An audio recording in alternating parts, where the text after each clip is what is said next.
Welcome everyone to Game Time, presented by Tower Hill Insurance. Sure enough, all the equipment's been packed and it's already in Baton Rouge, and the team now is getting set for its first road game of the season as they get set to take on LSU Saturday night in Death Valley against a top 10 opponent.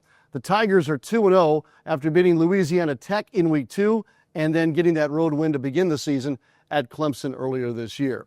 You noted earlier in the week, Scott, that it was the LSU game last year that turned the Gators into what then was a 5-game winning streak, beating the Tigers in Gainesville. Now they'll have to flip the trick and do it on the road and maybe kickstart their season once again. Yeah, the LSU game was such a turning point for Florida last year. At the Swamp, had not beaten the Tigers since 2018 in a rivalry that is one of Florida's best. And of course, DJ Lagway returned from injury that game, and the Gators won 27-16. I still remember the crowd erupting on that 55-yard run by Jaden Ball to kind of clinch the win. And Sean, it's a different experience when you play on a Saturday night in Death Valley. It's going to be a huge challenge for this Florida team against number 3 LSU. But I think that recent success against them, a lot of these guys know what it's like to beat the Tigers, and they've seen Garrett Nussmeier at quarterback, and they've seen what a Brian Kelley coach team looks like.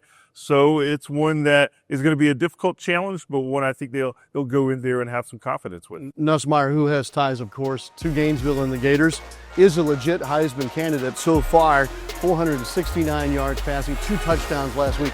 He is what we think he is, and we got a taste of that last year, and he's got, of course, a full stock of running backs and wide receivers.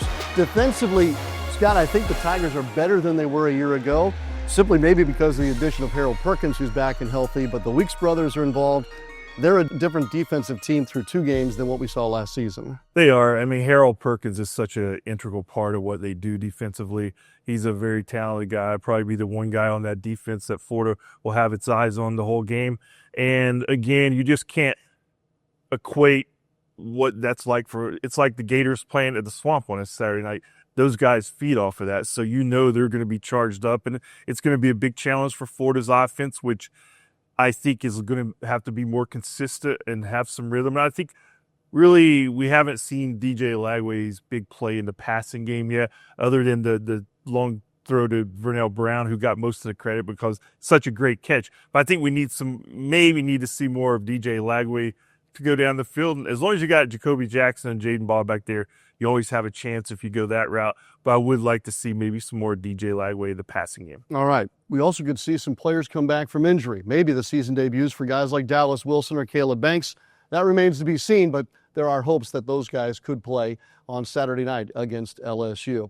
Saturday night in Death Valley, of course, coverage on the Gator Sports Network from Learfield, and, of course, coverage from Scott Carter, our Gators insider at FloridaGators.com. For Scott Carter, I'm Sean Kelley. Thanks for watching Game Time, presented by Tower Hill Insurance.